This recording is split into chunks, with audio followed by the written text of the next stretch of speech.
Welcome back, everybody. It has been a long night, and at last we've arrived at the final match of GSL Group B Classic versus Dark. One of these players is going to the round of 8.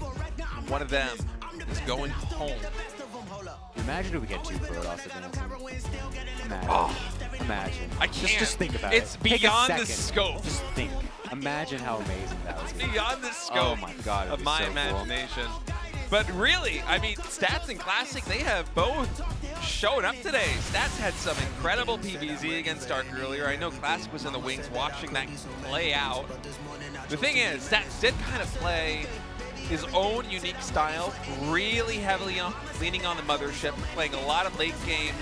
As for Classic, I feel like just knowing him as a player, that doesn't play to his strengths. He seems like one of the Protoss who just has a bit more of a killer instinct, that wants to hit timing attacks, that wants to go into your face and, I mean, frankly, destroy you. But we'll see what's going to happen. Classic versus Dark. Let's get to it.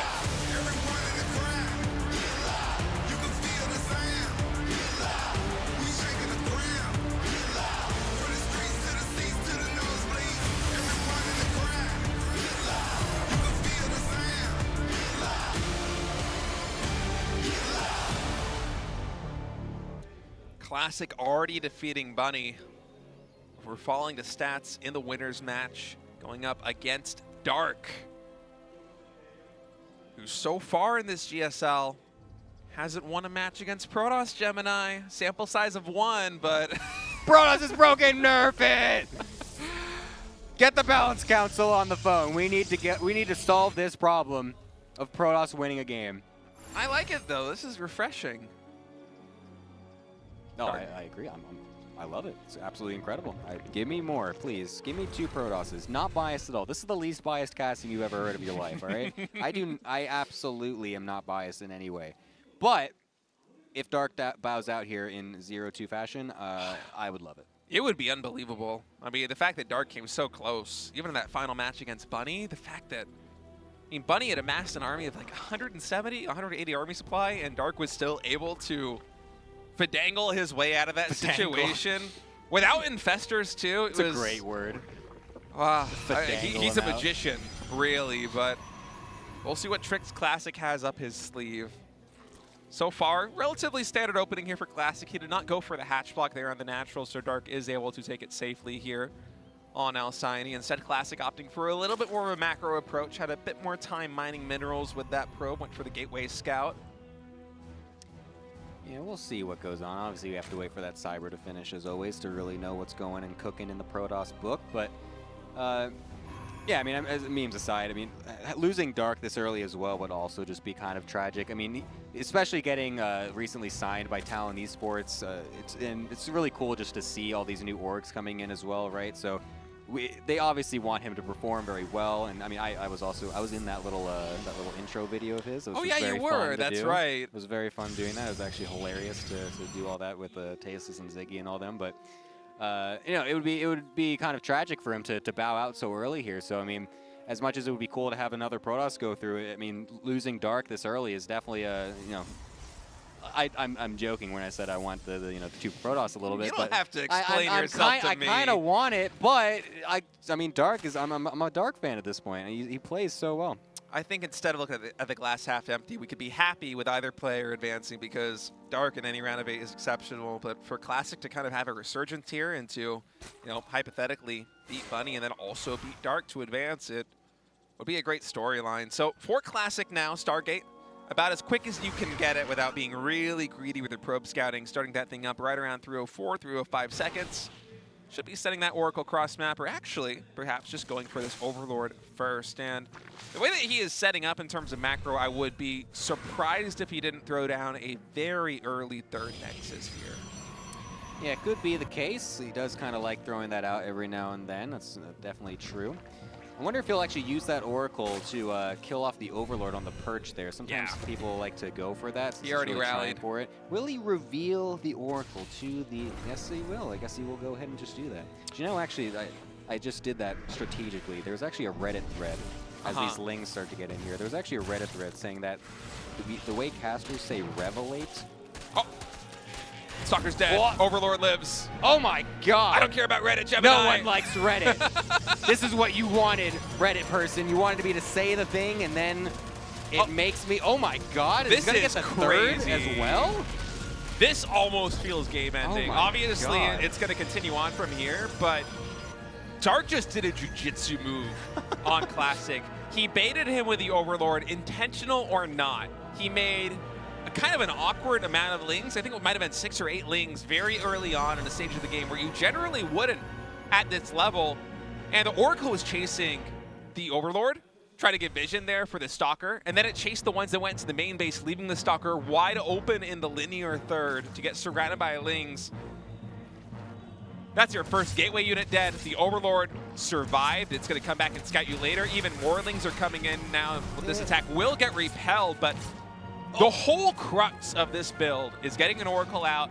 Instead of going for 2 or 3 drone kills, he wanted to get the Overlord first, which he failed at. And you should have that Nexus at least half a minute faster than Classic is actually going to get it. So everything for Classic right now is effectively a tempo behind what it should be. And barring any big misplays here from Dark, where he lets these Oracles come in and pop 6 or 7 drones, he is really in the driver's seat. This is a nice opening for him because anytime your build gets derailed like this as the Protoss player, it does not feel good. Yeah, no, this is going to be a big hit to the momentum Classic was hoping to go for here.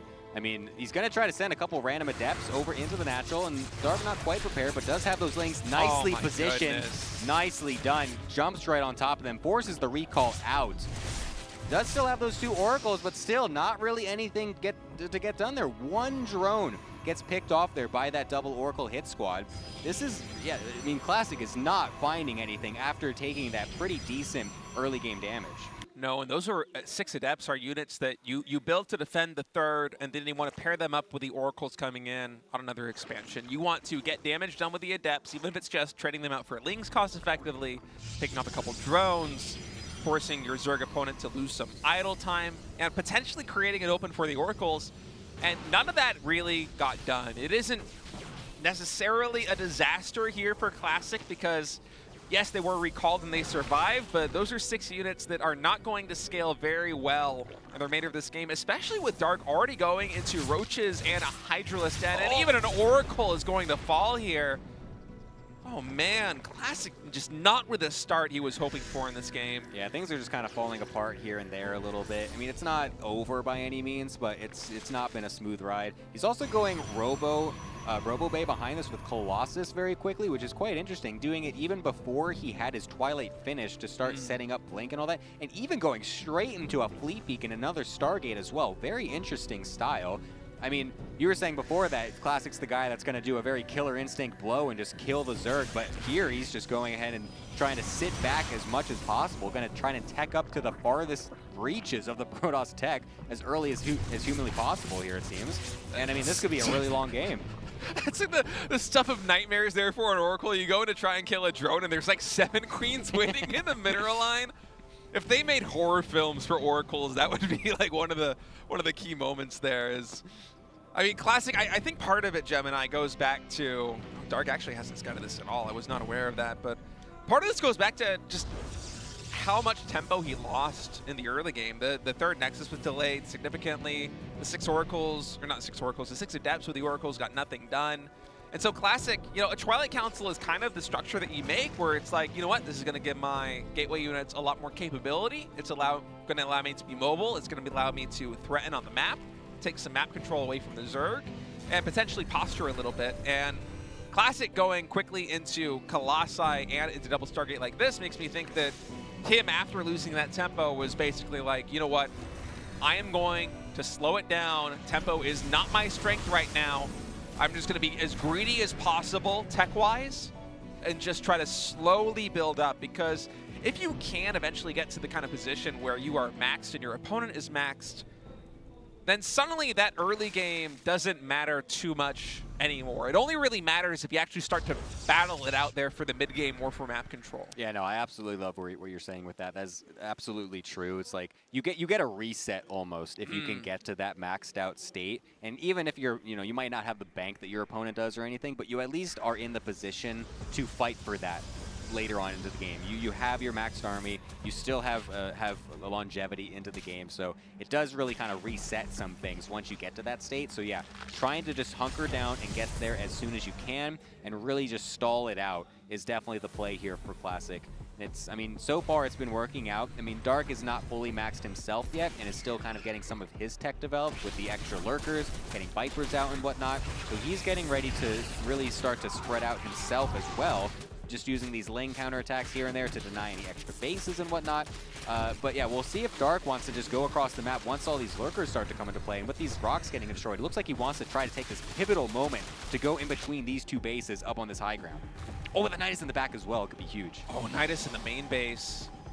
All right, so there are some Zealots getting warped in, so Classic is aware of this. Should be able to stop that Nidus, but with Dark getting so close to the third base and the natural expansion, if he is able to entrench himself in that position with Vipers, Classic is going to have such a hard time dislodging him. Even with a shield battery like this one and a wall in, watch these buildings just evaporate under the power of those lurkers. And with a Colossus count only at 2 and the carrier counts at 4, these Vipers are a really scary prospect. Let's see now. Carriers, at least one gets yoinked immediately. Luckily, shield battery is able to save the day right there. Overcharge now getting popped. His parasitic bomb also coming in. Lurker's a little bit undefended on the right side, but actually was Classic walking into them and losing a pretty sizable chunk of units there. And luckily for him, he is able to actually thwart this attack. I really thought it was going to go worse for Classic there once Dark was able to solidify his position in the natural, but still not the best trade from the Protoss perspective. I think overall it was like, if he didn't walk up, losing 2 Templar like that as well. Unfortunately, Classic really did lose a lot coming up that ramp from where he was on the right side of the map. He got a huge lurker shot on all of his Templar and everything, which was really unlucky. But then his carriers were actually doing pretty okay because there weren't that many Hydras out at that point. I think Dark didn't actually expect there to be so many carriers out so soon, so he wasn't really prepared for that many to be out to have enough anti-air. So the carriers are able to keep him in the game for now and push the lurkers back. And now we have plenty of Hydras out. We have 22 on the field right now. Only 1 Viper with 1 more in production though for Dark. Those yoinks have got to be very on point here to allow it so that way the carrier count doesn't go absolutely unchecked.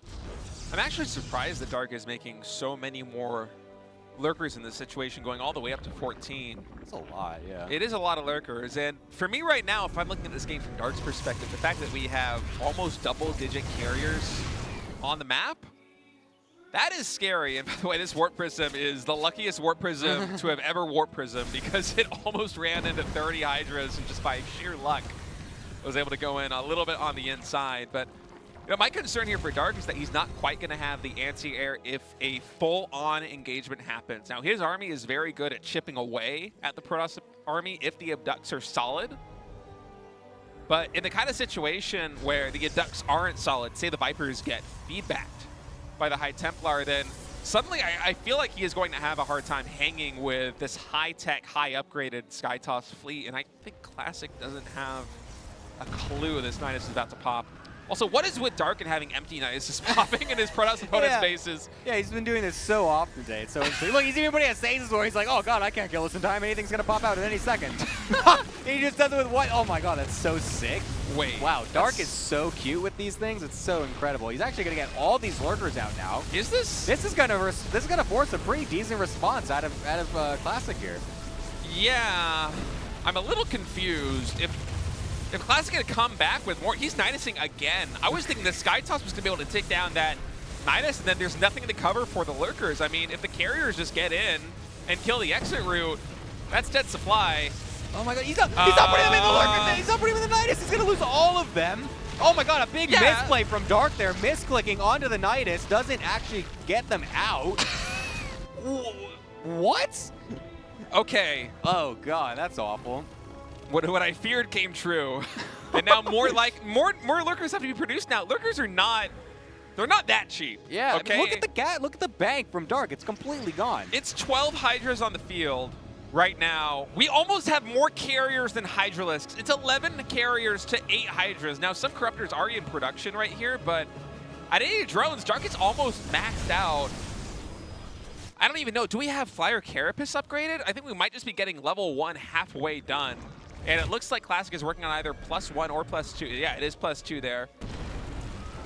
Oh, this Knight is also still getting up, though, because that vision wasn't actually quite there. Only 2 lurkers, so it's just enough to annoy. This is actually super annoying, because, like, it's just 1 or 2, so you think, oh, I don't have to really worry about that too much, but the base isn't even done. But then, oh, look at this, even a Queen coming out to do a creep to her and everything.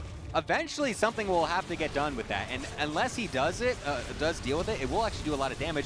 Classic deciding to just go in to this right side here, trying to pounce as he feels like there's a big opening. We'll try to go in. There's tons of microbial shrouds on the ground here, but there's so many corruptors that need to be focus fired as well.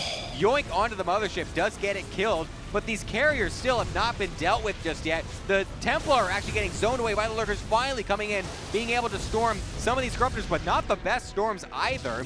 Not a great fight from Classic. How did Dark win that fight so decisively? I actually can't believe it. He had almost as many Hydras as carriers on the ground. There weren't very many Corruptors in total. And yeah, there were some abducts and the microbial shrouds were clutch, but Classic just with no support there for the carriers. I think he was looking at that fight and he had a pretty good read on what the situation was and made a judgment call saying, you know what, I can just push in with this with my carriers. I'm about to have +2. I have +1. There's no Carapace just yet. I can steamroll this position. And he was wrong. And now the carrier count has been halved. He's all the way down to 6. The 7th one just popped. There's only 6 Templar on the field. You see about 3 or 4 of them very low on energy. You don't even have enough for a storm. And we're having another pause. I thought he was randomly GG out as he's remaxing. I was like, oh no. But I mean, even so, like as well, like I was talking about, those 2 lurkers are still alive at that natural. They killed the natural again as it was building. That's what I was talking about, where it's like, sure, it's just 2, and you can be like, oh, I'm just going to ignore this for now. I'm just going to go for an attack. You still have to deal with those. They are still there, and they're still a small nuisance that will continually poke and kill any eco that you have trying to get put over there. So he still has to deal with that. Now he has to remax his carrier count as well, deal with a potential counterattack on the lower side of the map as well. It's going to get a little awkward now for Classic as he tries to recuperate after a pretty failed attack. Yeah, that was not even remotely cost efficient. Luckily for him, he was able to kill those 2 Vipers. But besides that, the trade was not good. He maybe got a couple of Hydras, a couple of Corruptors, but that is not worth half of the Golden Armada. Because really the carrier fleet was what Classic had been playing for that entire game. He lost so much tempo early on. He said, you know what? I'm just going to try and play a defensive game. I'll take 4 bases and then a really slow 5th. I'll build a lot of photon cannons. And I'm just going to try and macro my way out of this and build an RA composition that will carry me back into the game. But unfortunately for him, with an engagement like that one, he does just kind of get reset. And I feel like even the 2 lurkers of the natural expansion, I don't think that's an oversight by Classic. I think that he was looking at that engagement and he's like, you know what? I will deal with this later. I can take a favorable fight. I will lose some supply. My rally will clear the lurkers. And I mean, luckily for him, he was able to free a lot of supply to clear up those lurkers, but he still has to clear them up, and it's going to get a little bit annoying. But, I mean, yeah, I don't know. This is going to get a little bit, definitely a little bit tricky here. Right. Hopefully the issue doesn't get, or the issue gets fixed pretty quickly here, so that way their focus doesn't get messed up too much here. But yeah. By the way, production confirmed. Sorry to cut you off there. Production confirmed that it is a white noise issue for Classic. He suddenly was able to hear the casters because the white noise cut out and just immediately called for a pause. Very honorable. Very honorable. What they say about us Protoss players. Look at that, we're even connected. It's a lie. We even knew what we were going to say. We had the same thought. Oh, we are Protoss players. All right, countdown is coming in. We're connected by the Kala. Countdown coming through. The game has resumed. Dark is still maxed. Classic is trying to remax himself. Actually, those lurkers were able to clean up the Nexus, which is really fun. Even though there's not too much to mine there, I mean, it is still one of your few mining bases here for Classic, and especially that gas would be useful. Finally, we'll be able to deal with that, so that's very nice. But oh God, the Corruptors suddenly just come out of left field and be like, hey, that's a nice little carrier. Might as well try to get that. Nice recall, though, from Classic. Oh, you're kidding me. What a weird little situation this is. And now all the carriers have to come back and try and kill off these. Oh my God, the spawning mothership! The mothership's dead. Oh my god, that's brutal timing. I mean, I guess that makes sense why Classic was so worried. I mean, he was rushing back home to try and help him kill these. The Lurker, is he going to target fire the Templar? I think he's going for it. He got one of them. It's value, man. I mean, that is so much value. The fact that Dark has the foresight to be like, he's going to use air units to clean up these two Lurkers. I'm just going to send all my Corruptors there and kill them. Oh, so He got a mothership for that and almost got a carrier. Dude, Dark just I love watching Dark in these late games, man. He's like, he always has these little tricks up his sleeve. He always finds these little avenues to make it slightly annoying for his opponent. Now getting a nice siege position with these Lurkers behind the gold base, denying a lot of mining, bringing the Corruptors on the side as well, finding 2 carriers, and even a Tempest as well off the rallies. Dark is playing extremely well to maneuver around all of this. The Protoss army is slow, it's clunky, it's hard to control and keep all together sometimes, and Dark is really showing how you can just split them across and just have no way to deal with these super fast Corruptors here. Yeah, Classic is, I don't want to say tilted, but he's playing as though he were tilted because right now he's effectively F2ing his way across the map to try and deal with all of these little tiny fires that Dark is starting. And he is getting picked apart for it. I think in the past 2 or 3 minutes, his Air Armada has actually gone down in count because of moves like the ones Dark has done.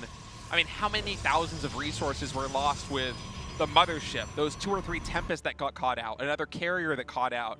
He even got, what, the Colossus too, I think? Yep. I mean, just so much damage done. Dark is the epitome of maneuvers that just lead to pure cost efficiency in situations like this one. And it's one of the reasons why we were both so taken aback when Stats was able to navigate the late game against Dark, because this is usually how it goes. Classic is not a pushover. He's one of the best Protoss players we have in Korea, in the world. And Dark is, over the past couple of minutes, just with sheer maneuverability, running circles around him after one misstep where Classic misjudged the fight and had a bad engagement. Dark has been making him pay for minutes. And Classic, he is slowly working his way back to max.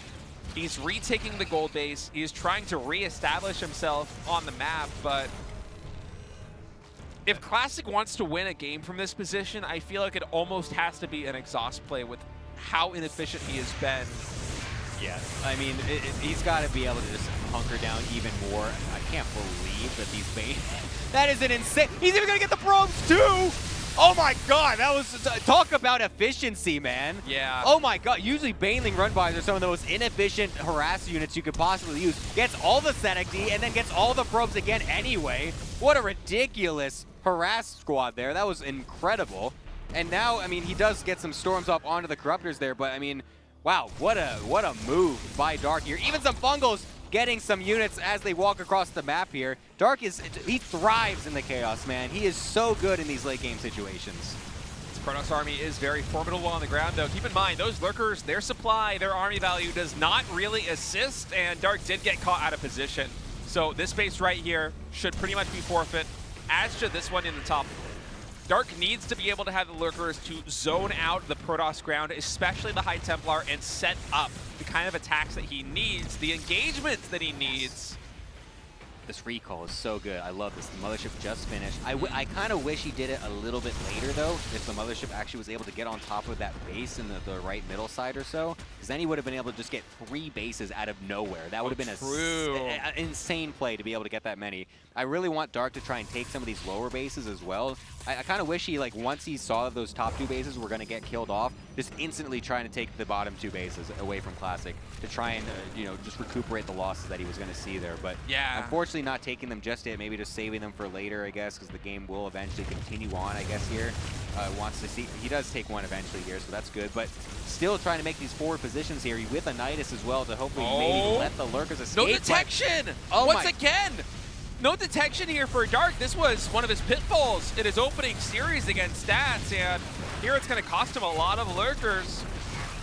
There is a nice run by there by Dark, but I don't think Classic is going to mind this too much. The Oracles should be able to clean up the majority of these lings, and... Dude, Classic has 25 probes. He's got 25 probes. Out of nowhere, he's got 25 only. We've been getting so many games with low worker counts like this, and Classic... I mean, we go back to the game that Bunny played against Dark.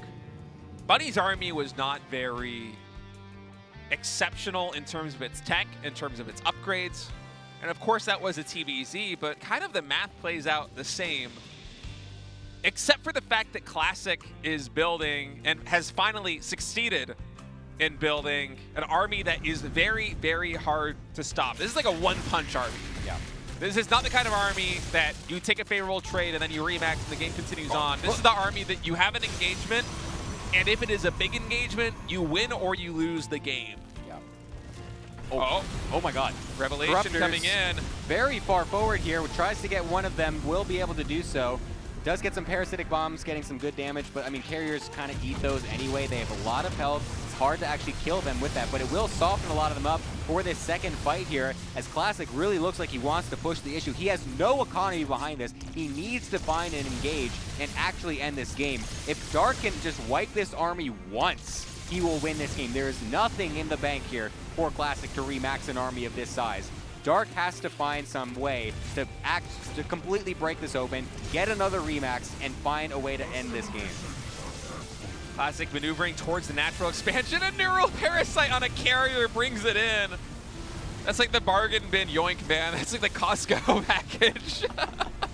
Exceptional. It's Classic now movers over here to the third base. Now the Lurkers do siege up, so the Archons are going to back off, but we might find ourselves in a situation where both players are going to lose their tech. Now these Cracklings here in the main base of Classic, he has lost so many pylons, he literally cannot warp in Zealots to deal with them. Unless he recalls a couple of units, this is just going to continue raining on. So what you see is what you get here with Classic. Some nice feedbacks right there on the Vipers. Classic, I feel like you need to work your way into the main base and try and reset the tech here for Dark, but instead he's going to slowly work his way forward. These Lurkers, not really worth their weight, but with Revelation like this, these Tempests, if they're able to isolate those Vipers, they will one-shot them. We have 6 Tempests, very high in upgrades. The worry for me is the remax. Yeah, I have confidence that Classic should be able to take one good fight. I don't know what happens after that for him. It has to be an insane fight. Oh, the feedbacks are pretty huge. Oh, getting some on the Infestors as well. That one High Templar from the high ground is able to get that. These fights are extremely difficult to take from both sides here. It's super knife's edge right here. It can just swing so suddenly right now. You can see how cautious both of them are being. Dark trying to find the one angle to come in with those Corruptors to find a pick here and there on some of these units. He doesn't really have any Vipers, I think. I don't think there's a single one on the field right now. So he's not able to really get the pulls. He's just trying to dive in and get going right in the middle as well, trying to split up onto them, forcing the Storms onto his own units as well. A massive engage out of Dark to suddenly overwhelm this army, and that is going to be what he wanted. Can he actually clear up the units on the ground? He's got tons of bank to do so. Surely this is just a moment of waiting. Yeah, I mean, it doesn't matter. Classic is at 35 supply. And I'm actually surprised that he is still in this game because Dark is about to max again. I was going to say... Insult to injury. I was going to say as well, it's like, oh my god, there's like 1,000 minerals. What if we just get a huge charge dot warp in and then like the ground is only Corruptors? And I'm like, oh, wait a minute. There's like 20,000 resources here for Dark. He has no gateways. Oh, look at those broods, man. Yeah. Oh, 17! I mean, this hurts for Classic. I really do not know why. I think he's just trying to process this loss before he moves on to the next game. But, you know, even if that previous engagement had gone better for Classic, that's just going to be a GG. Dark goes up in game 1 here. But, you know, even if he had gotten a better engagement against Dark, it was unfortunate that his Archons were all the way forward trying to go onto the Lurkers, so he had no real splash besides Storm to hit the Corruptors. But I feel like a remax of Cracklings can just end the game because they will kill all of his structures. At that stage, Classic has been whittled down to like a twig. He was once this beautiful tree with a golden armada. It was blossoming. It's spring. It's beautiful. And then there at the end, he had like a Nexus and 2 pylons powering 12 cannons. It's like, no, man. I like totally even forgot that he lost all of his production because like when does that even happen? But like there was like, zero production. There was literally not even just the bank was a problem. He didn't even have buildings to make units with, which is like so rare to have happen. So yeah, he needed the most decisive fight of all time, and Dark was not letting him have that. All right, match point now. Dark is 1 map win away from advancing in 2nd place to the round of 8 out of Group B. Classic fighting for his tournament life. It was a close set on Alcyone, We're going to go to Oceanborn next for map number 2. Can he fight back, or is Dark going to the round of 8?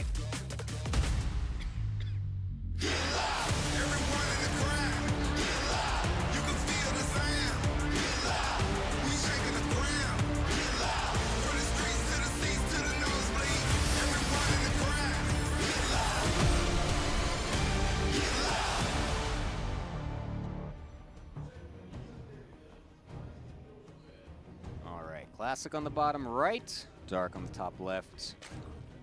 Classic's got to pull something out here to really, I don't know, just, I feel like he should go for something a little bit different. I mean, obviously last game was a bit strange because he kind of, his hand was almost forced a little bit with how poor the early game went for him.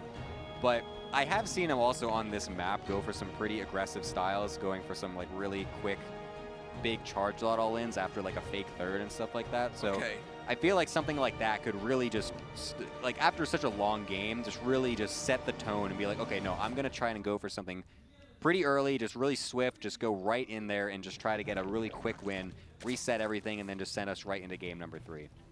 That could be the play in a best-of-3 series like this one, but let's not forget that Classic almost clawed his way back from a truly dismal opening game. If you did not catch the beginning of game number 1, the fact that he lost his Stalker going for an Overlord to Lynx around with 4 Lynx getting into his main base, getting a scout off, and then the Overlord survives, the third gets canceled, his expansion is delayed by 30 seconds, maybe even more.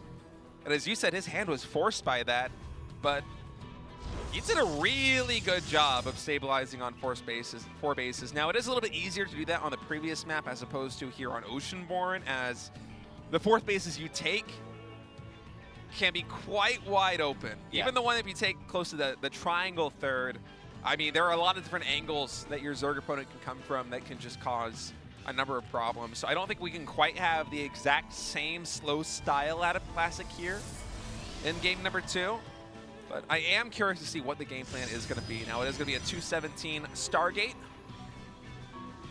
At as standard as it gets here in PBZ, this has kind of been the go-to for, I want to say, maybe 6 months or possibly even more now in this matchup.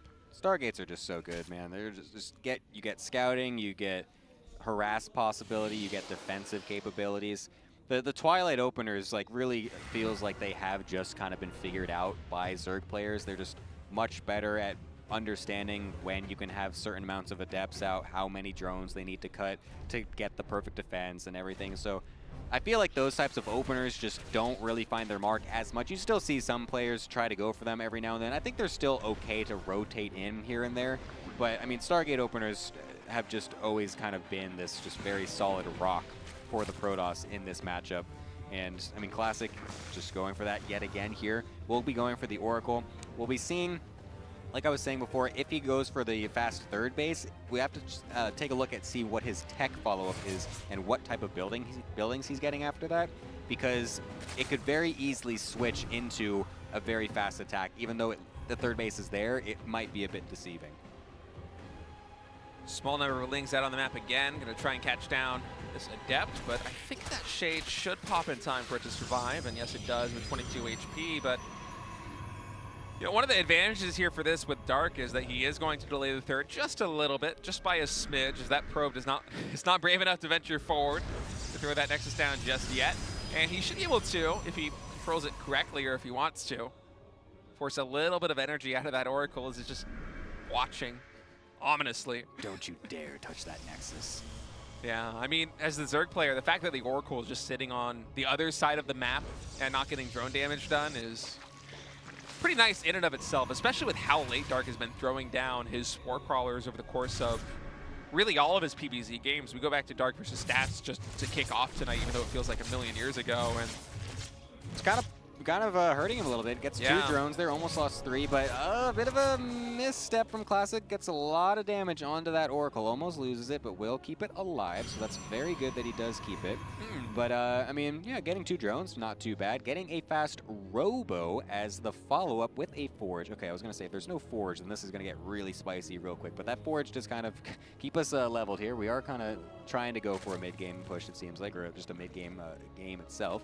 So I'm curious to see what exactly Classic is going to try to go for this, because usually you do a Forged Twilight. Oracle's coming back in, getting actually a lot of more drones. Wow, that's actually an excellent play. 6 more in total. Wow, excellently done by Classic. And even a Stasis Sword on the left. Nice reaction by Dark. Doesn't get everything trapped there. Very good. But yeah, usually we see a Twilight and a Forge. This is a Robo and a Forge. Kind of interesting. What do you think about this? I wonder if it's going to be gearing up for timing attack because so many drones went down by those Oracles. Yeah, the Robo Bay already coming up. This kind of looks to me, I want to see the production tab. We still don't have a Twilight Council coming in. It's so wild that there's no Twilight yet. Occasionally in games like this one, finally the Twilight Council comes in. Occasionally in games like this where you get a significant number of drones early, especially after the Zerg makes, what was that, 10 or 12 lings to just lightly pressure the third base and keep the Oracles at home for a while. That slows down the economy of the Zerg by quite a bit. Classic is actually up in workers right now, albeit only by 1.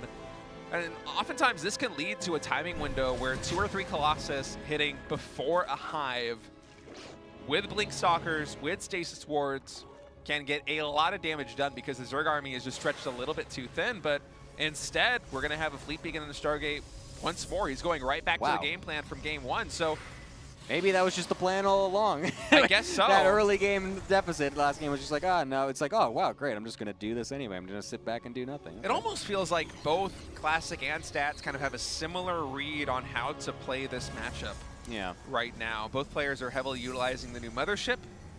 Both players opting for relatively fast Stargate transitions, sometimes with a Colossus, sometimes without them. I'm kind of amazed at how this is doing here. The fact that, yeah, they are just getting the Colossi early just to kind of sit back onto them. The fact that then you go straight into the Fleet Beacon as well. I wonder, oh, did we get is that a scout on? No, it's a gateway, not the actual Fleet Beacon or Stargate. Oh, nice little stasis. Doesn't quite manage to get too much. But the Spire from Dark is also a bit of a different thing here. We have the fast Spire coming in. We have very few units having been made. 10.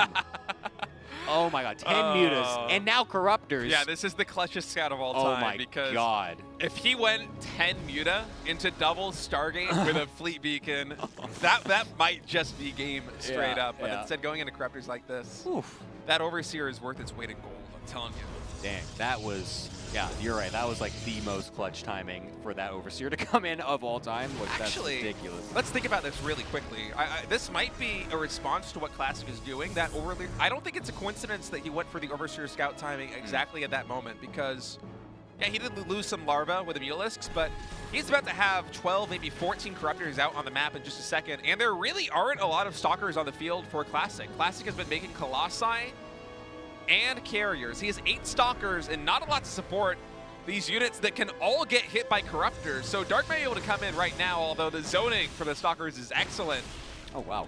Just gets one for free right at the start. That's actually a great start already to this defense. I mean, it's going to completely push Dark away. So, wow, the little timing he was hoping to get there with that initial Corruptor switch to maybe pick off a Carrier, Colossus, or something, it's going to get absolutely nothing. And a Mutalisk started up. 10 Mutalisks. He's going to contest bro, Sky we're going into Toss. Heart of the Swarm. We're going to go full Muta Corruptor? Oh, my God. That is... When is the last time you've seen this? Oh, my God. In my MMR, I see it quite often, but in pro games, it has been a minute. It's been a minute and a half, maybe. Oh my we God, have Classic continuing to power up. He's getting a second cybernetic score. He is starting +1 air weapons, and he does not have wind of this whatsoever. And there is a window, I think, where Dark, with the Mutalisks and the Corruptors, should he decide to pair them up, can find some significant probe damage, should it be in the main base or the natural expansion, because those Stalkers, I mean, correct me if I'm wrong, I don't believe they have Blink, and only just now is it scouted. All right. He just barely, Dark was trying to pull that one Muta away, but it just barely got scouted. So Classic does know that there are going to be a Muta switch coming in right now, does get on top of them right as they're trying to come in here. And actually a nice little pounce here. A couple Carriers are still going to continue to latch on, trying to do whatever they can, as now the Corruptors will come to the right, but there's cannons prepared, about to finish up. This is actually, so far, a great defense from Classic. It's all right. He lost 10 probes in total, wasn't able to kill that many units. And this is one of the things that I'm worried about is snowballing, because, yeah, you do have the 4 Carriers, which are going to anchor you quite well defensively, but only if they aren't caught out of position, right? And Dark right now, he knows Classic can't really move out of his base, and actually hold that thought is, Dark is just going to pounce on this, immediately picks off an Oracle, gets a Phoenix and a Carrier in total. I think he might have only traded out, what, a couple of Mutas and Corruptors there. I think that's a high-value thing because when Dark's economy is powerful as it is, now 85 drones on, what is this, 5 hatcheries, soon to be 6. I'm sure the injects, of course, with no pressure at all coming out of the Protoss, have just been absolutely optimal. He really has the opportunity to snowball this. I wouldn't be surprised if he even got to the stage where he just threw these Lings and Roaches, the small number that he has, somewhere on the map to try and pull Classic out of position just so he can lean even more heavily into the air. Oh yeah, it's going to be do Banelings. Oh, Banelings as well. But I mean, there's a lot of Archons out. The 2 Colossi could also get a couple swipes off before they die, perhaps. I mean, the Phoenix range is also now here, so he's going to be able to even pick forward, or poke forward with the Phoenixes to maybe bait out some of the Mutas and try and get some kills on them. This is still a bit awkward here for Dark.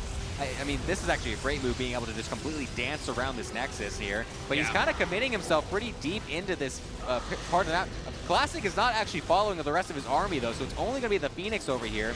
And the Corruptors are doing a very good job of zoning for now. And now the Probe Gales are really going to start to stack up here as the Mutas get on top of that main base. Very nicely done for Dark here to really shut. Oh my god, even shutting down 2 of the Stargates is a massive play. Will now jump on some of these carriers on the left side as well. Gets 2 of them. And now we'll be able to back out. Loses a lot of stuff for that, though. Yeah, the Phoenixes now should be able to eventually clean up the Corruptors, and Classic is being a little bit timid about this because he wants to make this trade as cost-efficient as possible after the last fight. But, you know, Dark, he did get significant economic damage done. Classic is still sitting on only 4 bases, only just now going for the 5th, and these Corruptors, they do pack a punch. So luckily for Classic, this fight is happening above shield batteries. And guess what, Gemini? Classic, yeah, he is moving across the map.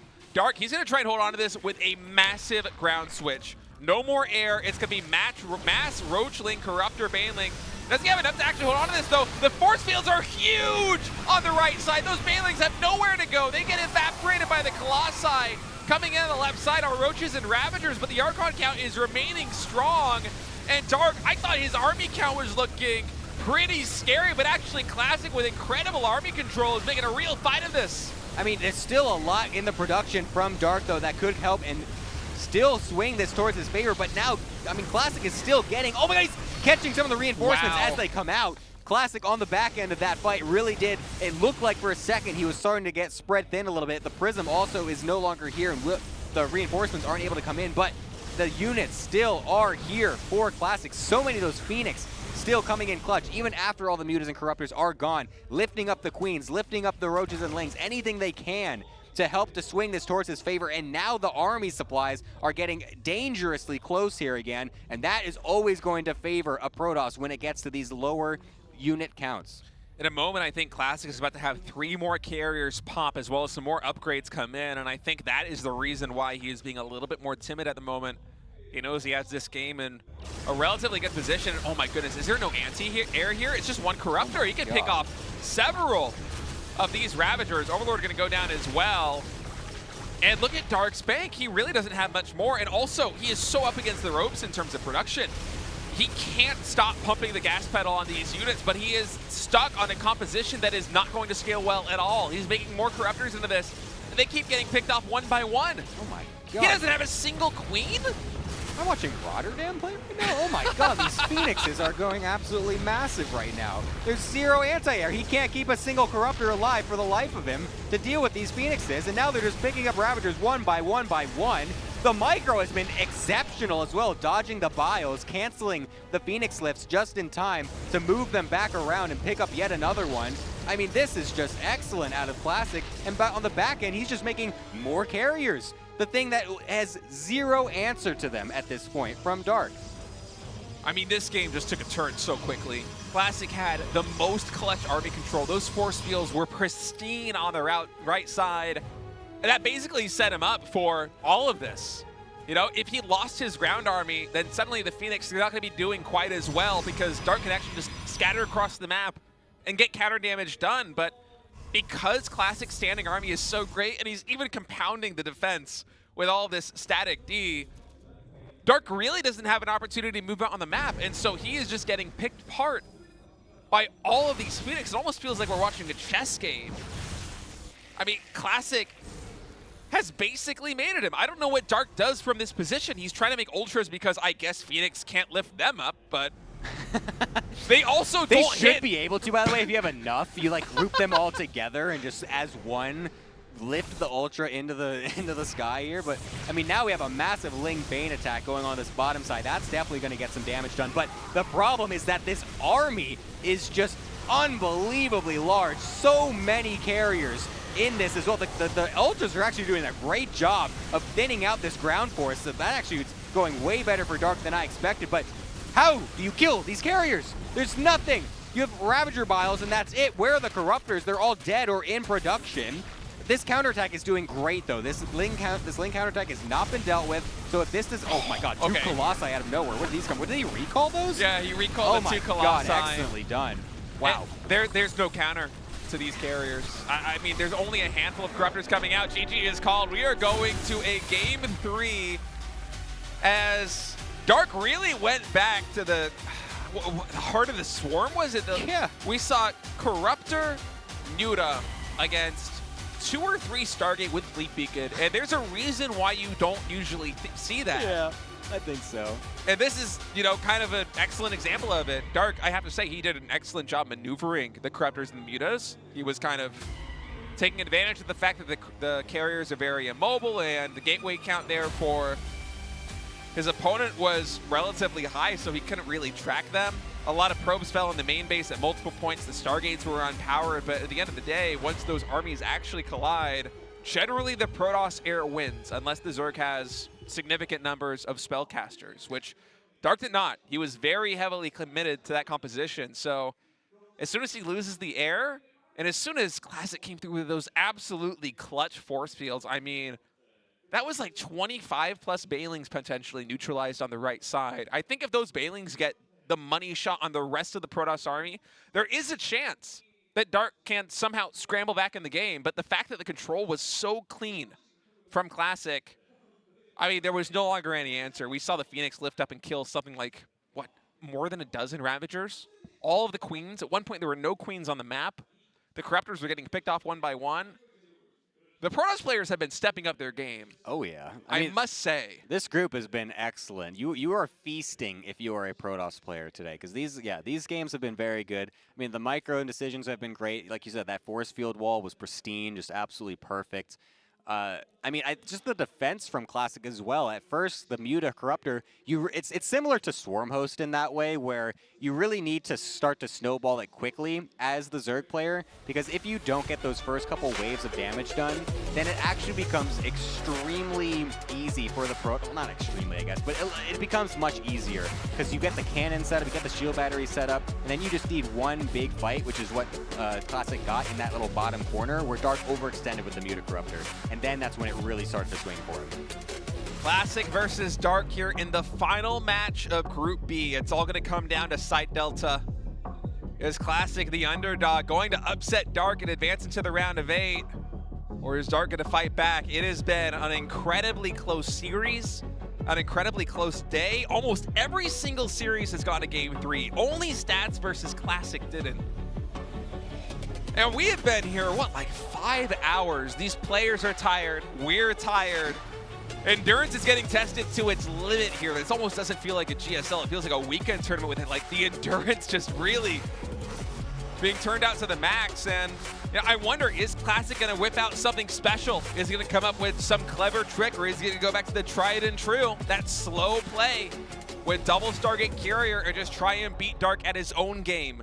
In the late game, it's all going to come down to this.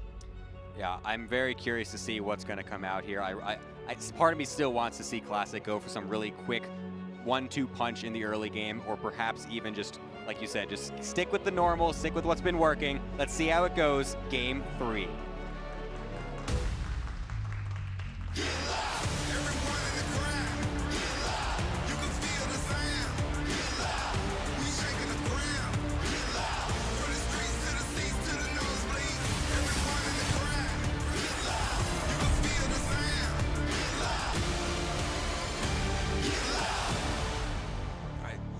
Took a quick look at the crowd really quick.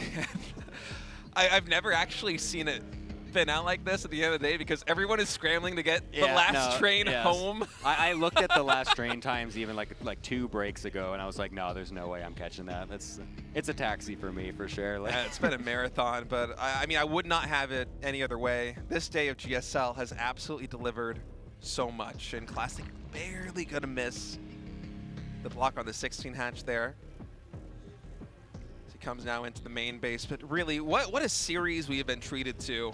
And I mean, not even just this series, pretty much every single series today has been so incredible. 5+ hour caster. Man, you are the MVP for staying in here with us. Everybody else went is all home. hell. Oh my God, that guy is the coolest person I've ever seen. No, it's been a great day. Man, what are we going to even get in this last game? Like, yeah, I don't know. Because, like, Classic, from what I've seen of him, even the PVTs as well, he has a style, and it works, and he does it every single time, essentially. I've seen him mix up, like I said, sometimes he throws in that early charge lot all in or something like that here and there, but he has been going, in PVT, he's been going for that defensive Phoenix Colossus into carrier. PVZ, it looks like he's been going for that defensive, I guess, Colossus into carrier, and then just playing it out late. It's been working for him overall. It's something that he likes to do. Is he going to switch it up now at the last game when everything counts, or is he going to just continue to play what seems to be working? I think you go back to the same style. Dark really struggled against it against stats, and Classic has proven both in Game 1 and in Game 2 that yes, he can hang with Dark in the late game. In fact, if somebody in this game was going to try and turn it on its head to close it out, I would have expected it to be Dark with something. And, you know, it's still very early on. We might see that eventually as this one continues. But the Protoss players today generally have shown a lot of resilience against these early pressures that Dark has been throwing at them. As once again, we have effectively mirrored builds. The 217 Stargate coming in there for Classic. Exact same timing down to the second. This time with a pylon block, actually, they're the third base. So he really wants Dark to take the linear third, and I'm a little curious about that. This might be for him trying to set up a bit of a better angle for the Oracles to come in, because Dark noticed in his series, I noticed Dark in his series versus Stats in his series. Now against Classic, he really has been a bit lax with the Spore Crawlers, and it's come back to bite him a couple times. In the previous game, Classic got, what was it, like 7 or 8 drones with his Oracles coming in because, you know, frankly, if you're a Zerg player, it is really hard to perfectly split your queens if you don't have Spore Crawler coverage at everything. And even then, it's not particularly easy if you have that third Spore Crawler because there are still some angles like the gas guys are in the main base or these bar patches in the natural or the third base where an Oracle can come in and just chip away at you with 1 or 2 kills. And for me, one thing I really want to keen in on, or hone in on, I guess I should say, is I really am starting to feel the fatigue. It's okay, man. You're doing good. Keep at it. Is how much damage these Oracles are able to do. Because I think if Dark can handle them with minimal losses, you know, maybe just 2 or 3 drones, that's absolutely within the acceptable range. I think he will be in a fine position. And once again, he's going for the double Spore Crawler as opposed to 3. I wonder what would happen. A long time ago, we used to do this as Protoss players. Every now and then, you throw in a random proxied Stargate Oracle in the series as well. I wonder what kind of value that would. You don't really see it much anymore because I feel like it just, in general, Zergs just aren't always ready to defend against them. But I feel like, yeah, like the Spore Crawlers in general have been kind of late this series and in this day in general with Dark. So I'm curious to see how that would even play out there. Maybe if you can get something super early. Whoa, what in the... Okay, that is not your friend. They love that Overlord so much. They want to jump from the ground and hug him. That is a canonical Overlord. He's like, I control you. You will not. You will follow me now. Before the Overmind finally steps in, and is like, no, actually, that's not how we do things around here. But before Dark steps in, man, he's the Overmind. He is. But luckily, only a little bit of lost mining time there. Shouldn't matter too much, especially with Dark oversaturating the natural a little bit. You can tell that he is trying to play a little more conservative here with his drone spread, with his queens, taking them a bit more to saturate that third base. As we got to switch up. Have a switch up. Yeah, this is Blink and 5 additional gateways. And that's going to bring us up to 7. And a Phoenix. I think to pair with the Oracle for the harassment, and then he goes in with a Blink. It's, oh my, yeah, but it's, oh, it's so weird. It's like late. What am I talking about? It's like a late random Phoenix. Is he like expecting the. I mean, there's the Muta thing again. So. No. This is what I was thinking about, because you are going. It looks like Classic is going for the same strategy. He's opening exactly the same, coming in with Oracles right now actually to get a couple kills. Loses one, not overall the best, but we'll be able to actually get into the main base here because the Spore's a bit misplaced. Classic, though, on the back end, is doing what looks like the same thing. He's going for the same Oracle into Robo Stargate for the, you know, the eventual Colossus, whatever, like he did last game. But he's instead going for Blink. Dark thinks it's going to be a similar style to what he just played against last time, going for the fast Muta again.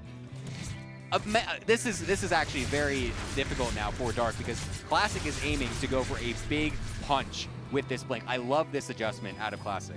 Yeah, this has kill potential, especially because Mutalisk is the tech of choice there for Dark, and +1 melee attack is also relatively late. Now, it might be a tell that there isn't gas at the third base, but Classic has played this so by the book. And Dark, with this Link coming in, okay, he's going to see no units in the third. No units are defending the third. There are no gases. Classic is faking a gas right now. And suddenly, Dark, he starts Roach Ravager production, immediately throws down a Bailing Nest. He knows something is coming his way, but is it too late? This is going to be very close here. Dark is scrambling to get as many units as possible out right now to be able to defend against this. This is a lot of Blink Stalkers, a forward gateway as well to help reinforce. He's got the Oracles to clear the creep, so that way eventually, if this does get a bit scrappy, Classic will have the opportunity to blink backwards away from the creep. This is a lot of Stalkers right now. We got 21. This is going to be full on the Stalker production here for Classic. Going over, killing off this fourth base to start is going to be good, limiting the production from Dark here. And Dark is going to try to push this away as much as he can for now. Doesn't want to get too over-eager here. He might get blinked on, so he needs to be very careful with this. Additional gas coming down here for Classic. We'll see if he continues to warp in the Stalkers. Is killing the fourth hatchery enough? Is he sated, or is he going to continue the attack? More Stalkers now warping in, so Classic is fully committing. That stasis on the 2 Queens, by the way. That is huge. That is 2 less transfuses and 2 very tanky units that are going to be out of the next fight. Blinks forward, gets a Ravager, finishes off that Queen, and there are so many Stalkers warping in.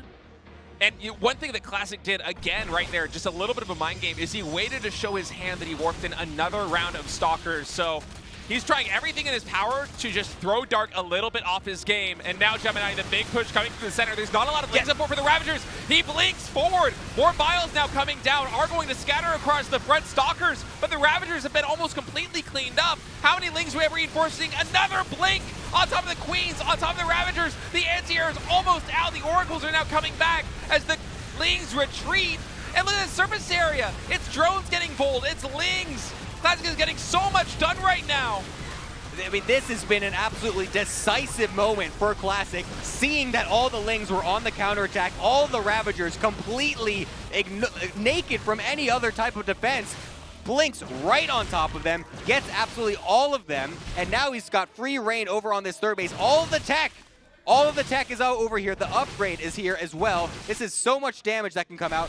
The third base is also still alive. A lot of the probes died, but the base is alive. If that is still there, that allows Classic, even if this doesn't end the game, it allows him to re-probe up and go for another push later on. Forcing Dark onto just, right now, I think it's just 2, because is this base even done? It is. Okay, he does have some mining there, but so many of the drones are dead. You don't want to have this few drones as a Zerg player, even getting more with the Oracle, because all the Queens are dead. Dark is effectively on a 2-base economy right now, especially without Oracle hovering over the third. Classic, he is retreating with his Stalkers. He knows that Dark has a formidable force right now, but in terms of scaling, Classic should be better. Classic also at home, restarting Oracle production, a second Stargate too. No Fleet Beacon. I think he wants more Oracles. The Queens are dead. There is no anti-air. Dark is trying to respond to this with Mass, Ling, and he has some Infestors. Oracles are going to be the unit you want to deal with this. It's a very strange thing. You don't normally say that. Reinforcing with Oracles and whatnot is not something that is generally a Protoss strategy. No, it's out of the box, but that's one of the reasons why I love it. I mean, that is thinking on your feet here as Classic, and it is critical that he's able to keep these structures alive here. He wants this forward warp in position. Oracles are continuing to be rallied across the map. I wouldn't be surprised if double Oracle production started any moment now. And I think Classic, he wants to build by time. He wants his Oracles to gain energy, because if you're Dark, Classic is sharking around the map right now. You don't know when he's going to attack. And so many Lings are going down, by the way. Dark's worker count has not increased since 46. Now that is a clutch fungal. He is going to get a number of Stalkers right there. Is it going to be enough, though? As now the Oracles are able to start damaging. The Infestor's a high energy Infestor might go down. Does the Oracle have enough energy? Barely it does. God. That was ridiculous. But Dark can't drone. Classic is at home. He is making probes. Protoss can make army and workers at the same time, Gemini. Zerg can't. God. This brace is broken. Holy moly.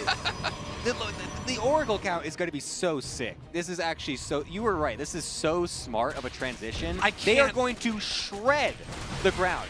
Oracles actually do such insane DPS. That was actually a kill on that, not a cancel, I believe. So that's actually a bit of a mistake. But it doesn't matter that much because Classic's army is huge. His economy is doing totally fine. Dark is stuck so hard on this 2-base, barely 3 economy. These Oracles are getting so... He hasn't seen this at all. He has no idea that this is about to hit him. He has nothing that can kill these Oracles. Dark still hasn't made a drone in like 3 or 4 minutes. His worker count's actually, I think, maybe even gone down a little bit because he has to make more structures, right? He's sitting at 46. The economy of Classic is bigger. He's taking a 4th base. Dark is only just now throwing down that 4th hatch, and this Oracle count, not only is it high, but the energy is going to be massive. These Oracles have been pooling this entire time in the main base, and now the reveal! The Oracle's coming in. There is a fungal, but how many Queens do we even have on the map? This is absolutely ridiculous. I mean, the Oracle's getting a bit separated from themselves, so a bit of a jumbled little fight, you could call it, I guess, but he's going to jump on top of the Spore over here. These drones are going to melt under these Oracles. Dark in a scramble, trying to throw some Lings across the map. You're like, oh my god, hey, look at this. Don't go across. Oh, bring your Stalkers home, please. I don't want to. Oh my god, but the Oracles can't actually do it. He can't do anything against them. Dark has no economy. Dark has no economy. Classic is up 50 supply. Dark now attacking the triangle third with Ravagers and Roaches. But there's no anti-air to be found here. For the Zerg player, the Stalkers are coming in. They might even blink on top of this, and yes, they do. The Oracles, they might be low on energy, but I think even just the Stalkers can clean this up. As Classic, pulling all of the tricks out of his sleeves here in the final match, is going to be able to defeat Dark. Dark right now, he's trying everything in his power to recover back at home, but he's only on 30 drones. And these Lings, they cannot go anywhere. As soon as Classic sends an Oracle back, that army is dead to the Revelation. Oh my god, he can't even bring any units home. He burrows one thing, but then it just gets revelated by the Oracle anyways. Dark is just absolutely done. He's dead. Yeah. He has absolutely nothing. He's got a Sharking Infestor going around the middle of the map, trying to do whatever he can. 40 probes are dying, so it actually does put Classic down in eco, but what do you, I mean, wait a what second. Are you gonna do? Wait. Dark with that counterattack got 41 probes. I thought that there was no way Classic was going to lift off the army from the 3rd base before the Revelation. He still got 7 Oracles, though. Oh my god, the Vipers, though. Where did these come from? So I still think the standing army for Classic is big enough. There isn't an answer to the Oracles. You can just blink under the Vipers as well. Yeah, I mean, the Vipers don't have an attack. You don't have to do anything about them, but I mean, what a Hail Mary play by Dark going for this counterattack. And even with this, if he can get a fungal, I mean, even killing 4 probes right now would be so big for him. Dark is literally doing everything in his power to try to survive, but the Phoenix finds! It finds the Vipers! Blink gets 1. The Phoenix should be able to get another. Zealot celebratory killing of the rocks right there. It's part of Ire culture. Oh my god, it actually survived, I was saying. And I mean, Dark right now, he's just throwing everything in his power cross-map at Classic to keep him at home. He's trying to get some anti-air. Right now, the only anti-air he has are 4 Queens, and I guess the parasitic bomb from a couple of Vipers. This game is actually getting a little weird because in every situation, Dark cannot kill this army. I mean, literally, this army Classic is just needs to get across the map, but Dark, to this point, has just continually sent floods and floods of units. It's threatening an elimination where he just loses all of his buildings. Right, but that's all Classic can hope, or Dark can hope for. But Classic has finally had none of it. Coming back over, dealing with the counterattack, saying, I don't care what you have going across to my side of the map. I am going to end you in this series. I am going to advance to the round of 8 with my Protoss Brothers stats. 2 Protoss coming together from this group. No one thought it was going to happen. And here he is, Classic, after a total switch up to his original strategy, finding his mark. What a game, what a series. I feel like Dark can't believe it right now. He is still fighting a counterattack in the main base there of Classic, but I mean, even a recall into the main base at this stage for Classic should be able to stop this. That is not a large standing army. Even a stasis trap catching a good number of Lings right there. Dark, he's just trying everything in his power. He's trying to get enough energy on one Viper, but even the Oracle's back at home. Well, what do you do here as Dark? GG! Classic advances into the top 8. Dark and Bunny are out in the round of 16. One of the biggest upsets I think I've seen in GSL, and I can't even imagine how long. Wow. Oh God, when have we seen this last? What a group. 2 Protoss advancing, never. Oh my God, what an absolutely ridiculous day. This series, I mean, this force field setup was just unreal. That is just, that saved Classic in this whole, I think, if that does, you were right, if that doesn't go off like that, I think that's actually enough to swing it, and he doesn't actually get the final blow. There's a chance. And then he's just out, he's dead, he's gone.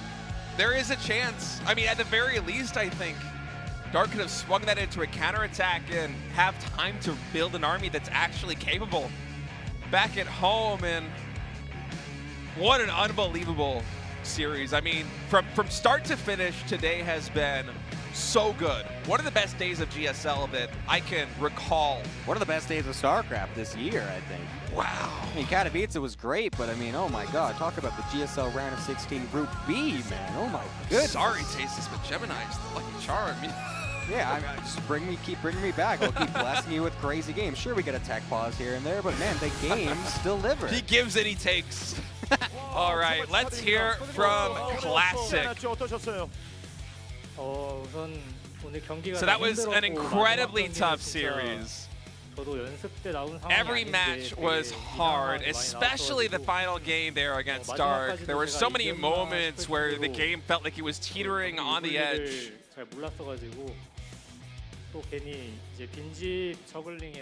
And he says, yeah, until the very end, I wasn't sure I actually had it in the bag.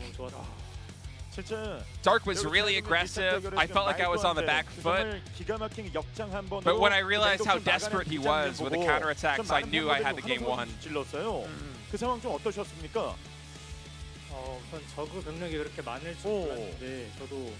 You were able to defend the attacks quite well with your control. Classic said, as soon as I saw the Zergling counterattacks that were coming in, I was really worried. But with my force fields, I was able to defend. I'm not sure what map they're talking about in that one. And the Korean casters were saying that basically every Korean Protoss probably was helping you guys to try and get advanced from this group. It does feel that way.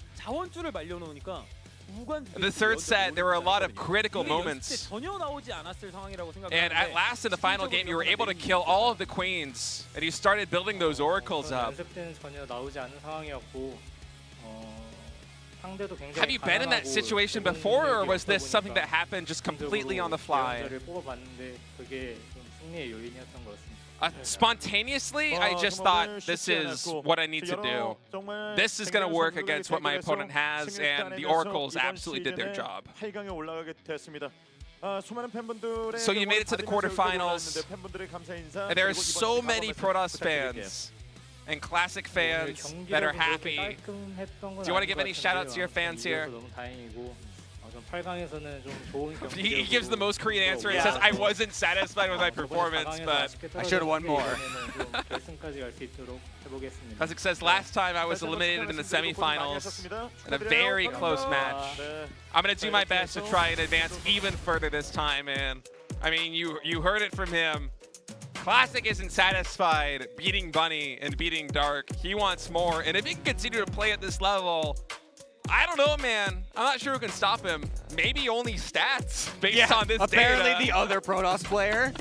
Who'd have thought? Wow, but truly, what an incredible day. If you're watching this live and you missed the beginning, or if you're tuning in on a VOD and you just wanted to catch this final match, I'm telling you, go back every single series was killer. I think maybe only Classic versus Stats was not that exciting, but it still had its moments of flair, its moments of drama, and this is one of the best days of GSL in memory. I mean, I literally cannot think of a day where we had more action-packed games, and it's truly a marathon. We're usually out of here at like 10 p.m. It's almost midnight. Yeah. I'm going to take a taxi home because I don't think I can catch a train. Yeah, this is going to be, it's a late night one for sure, but yeah, just incredible games overall. I mean, once we had that Dark Stats game to start us off, I was like, wow, okay, this is insane. But surely it can't get any better than this. And then it did. It just kept getting better. Just like, oh my God, unbelievable.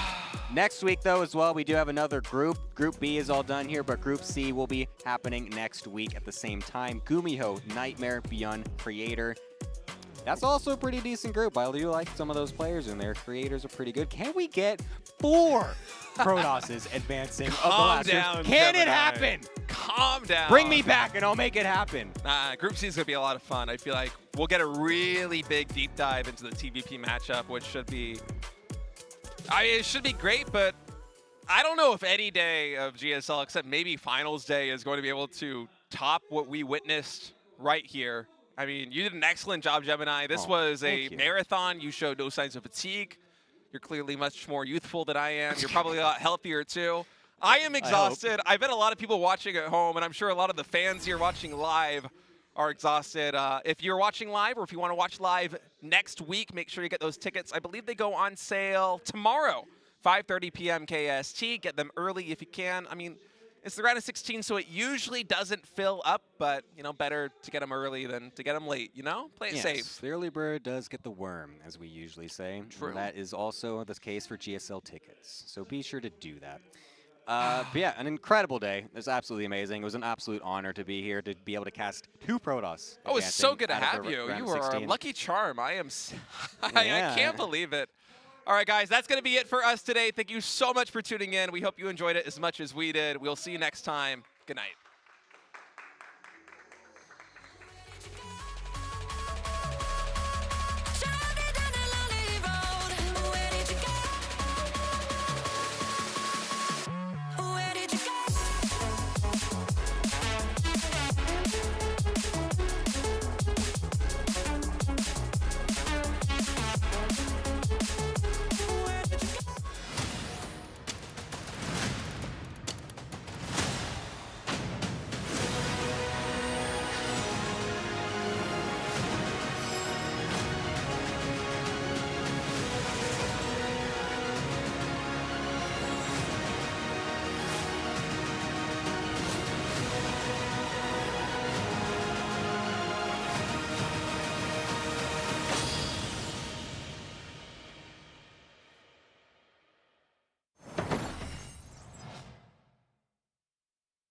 Caution.